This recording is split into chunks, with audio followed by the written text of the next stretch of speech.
ഇവിടെ ബഹുമാനപ്പെട്ട ഷബീറിനോട് ചോദിക്കാനുള്ളത്, ഇവിടെ PV അൻവർ രാജിവെച്ച ഒഴിവിലേക്കാണ് ഇവിടെ ഇലക്ഷൻ നടക്കുന്നത്. PV അൻവർ ഉന്നയിക്കപ്പെട്ടിട്ടുള്ള ആരോപണങ്ങൾ വളരെ ഗുരുതരമായിരുന്നു എന്നുള്ളത് കേരളം ചർച്ച ചെയ്യപ്പെട്ട വിഷയമാണ്. ഈ PV അൻവർ നിലമ്പൂർ നിയോജക മണ്ഡലത്തിലൊരു പ്രതിനിധിയായി സാക്ഷാൽ കേരളത്തിൻ്റെ ആഭ്യന്തര വകുപ്പ് മന്ത്രി പിണറായി വിജയനെതിരെ ഇത്ര വലിയ RSS ബന്ധം ആരോപിച്ചുകൊണ്ട് പ്രസ്താവന നടത്തിയിട്ട് അതിനെതിരെ ഇതേ നിയോജക മണ്ഡലത്തിലെ പോത്തുകളിൽ താമസിക്കുന്ന ഇതേ CPMൻ്റെ സംസ്ഥാന നേതാവായിട്ടുള്ള M സ്വരാജ് ഏതെങ്കിലും ഒരു വിധത്തിലുള്ള പ്രസ്താവന PV അൻവറിനെതിരെ ഏതെങ്കിലും ചാനലുകളിലോ ഏതെങ്കിലും പത്രങ്ങളിലോ അദ്ദേഹത്തിന് കിട്ടിയിട്ടില്ല, ഏതെങ്കിലും സ്റ്റേജുകളിലോ അല്ലെങ്കിൽ ഏതെങ്കിലും വേദികളിലോ അദ്ദേഹം പറഞ്ഞതായിട്ട് എവിടെയും കാണാൻ സാധിച്ചിട്ടില്ല.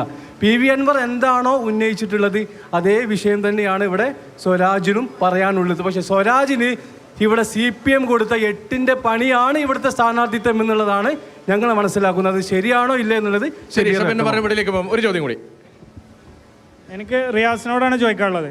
2018 നിലമ്പൂർ മൊത്തം മുങ്ങിയപ്പോൾ പുറത്തു നിന്ന് വന്ന ഭക്ഷ്യക്കിറ്റുകൾ പൂഴ്ത്തി വെച്ച് പൂപ്പൽ പിടിച്ച് ചെയ്ത ആര്യാടൻ ഷൗക്കത്തിൻ്റെ ഫോട്ടോ വെച്ച് അവരുടെ കിറ്റ എന്ന് പറഞ്ഞ് വിതരണം ചെയ്ത കോൺഗ്രസ് നാണമുണ്ടോ നിങ്ങൾക്ക്? ചോദ്യങ്ങൾ ഒന്ന് രാഷ്ട്രീയമാണ്, ഒന്ന് ഇവിടുത്തെ നേരത്തെ തന്നെ ഇവിടുത്തെ ദുരിതാശ്വാസ പ്രവർത്തനങ്ങളിൽ M സ്വരാജ് എവിടെയായിരുന്നു എന്ന ചോദ്യത്തിന്റെ മറുചോദ്യമായി വന്ന ചോദ്യവുമാണ്. ആദ്യം ആര്? ഷബീർ പറയും.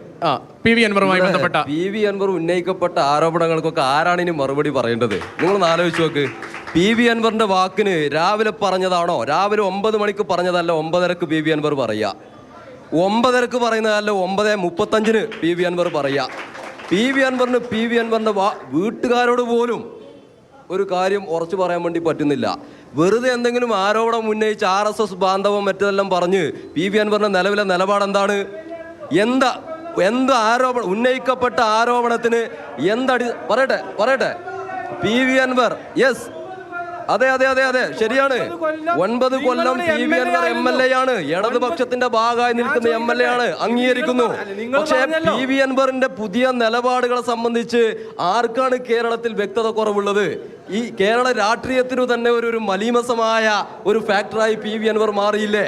അതിലേക്കൊന്നും ഞങ്ങളുടെ ചർച്ചയെ മുന്നോട്ട് കൊണ്ടുപോകുന്നില്ല. ഉന്നയിക്കപ്പെട്ട ഒരു ആരോപണത്തിനും ഒരു തെളിവുമില്ല. M സ്വരാജ് ഇതേ നിയോജക മണ്ഡലത്തിലെ M സ്വരാജ് PV അൻവർ ഉന്നയിക്കപ്പെട്ടിട്ടുള്ള ഏതെങ്കിലും ഒരു വിഷയത്തിൽ PV അൻവറിനെതിരെ ഒരു പ്രസ്താവന ഇന്ന് ഉച്ചയ്ക്ക് വരെ അദ്ദേഹത്തിന് പ്രഖ്യാപിക്കുന്നത് വരെ നടത്തിയിട്ടുണ്ടോ? ഉണ്ടെങ്കിൽ M സ്വരാജ് നേർക്കുനേർ PV അൻവറിന് മറുപടി പറയേണ്ടതില്ല. ഇവിടെ CPIM എന്ന് പറയുന്ന സഖാവ് M സ്വരാജ് ഉൾപ്പെടെ പ്രതിനിധീകരിക്കുന്ന പാർട്ടി മുന്നണി കൃത്യമായി PV അൻവറിനെതിരെ ആ ഘട്ടത്തിൽ ആവശ്യമായ സമയങ്ങളിൽ മാത്രം ഞങ്ങൾ മറുപടി പറഞ്ഞിട്ടുണ്ട്. ശരി, പാർട്ടി നിലപാട് സ്വീകരിച്ചിട്ടുണ്ട്. അതിന്റെ ഭാഗമാണ്, സെക്രട്ടറിയുടെ ഭാഗമാണ് M സ്വരാജ് എന്ന് കൂടിയാണ് മറുപടി പറയുന്നത്. നേരത്തെ ഈ ദുരിതാശ്വാസവുമായി ബന്ധപ്പെട്ട് കവളപ്പാറയിലെ ദുരന്തമടക്കം പലതും ചൂണ്ടിക്കാണിക്കപ്പെട്ടല്ലോ. M സ്വരാജ് എത്തിയില്ല എന്ന ആക്ഷേപം സ്വരാജിന്റെ സ്ഥാനാർത്ഥിത്വം പ്രഖ്യാപിച്ചതിന് പിന്നാലെ നിങ്ങൾ മുന്നോട്ട് വയ്ക്കുകയാണ്. പക്ഷേ ദുരിതാശ്വാസ കിറ്റ് വിതരണവുമായി ബന്ധപ്പെട്ട മറ്റൊരു ആക്ഷേപമാണ് ഇപ്പോൾ ആര്യാടൻ ഷൗക്കത്തിനെതിരെ പറയുന്നത്. അതിലൊക്കെ വാസ്തവമുണ്ടോ? ഒരു വാസ്തവുമില്ല. ദേശാഭിമാനിയിൽ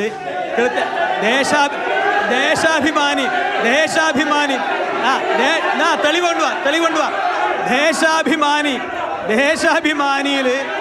ദേശാഭിമാനിയിൽ നിങ്ങൾക്ക് തോന്നിയ വാർത്ത കൊടുത്ത് നിങ്ങളൊരു കാര്യം നിങ്ങൾ ദേശാഭിമാനി മാത്രം വായിക്കല്ലേ.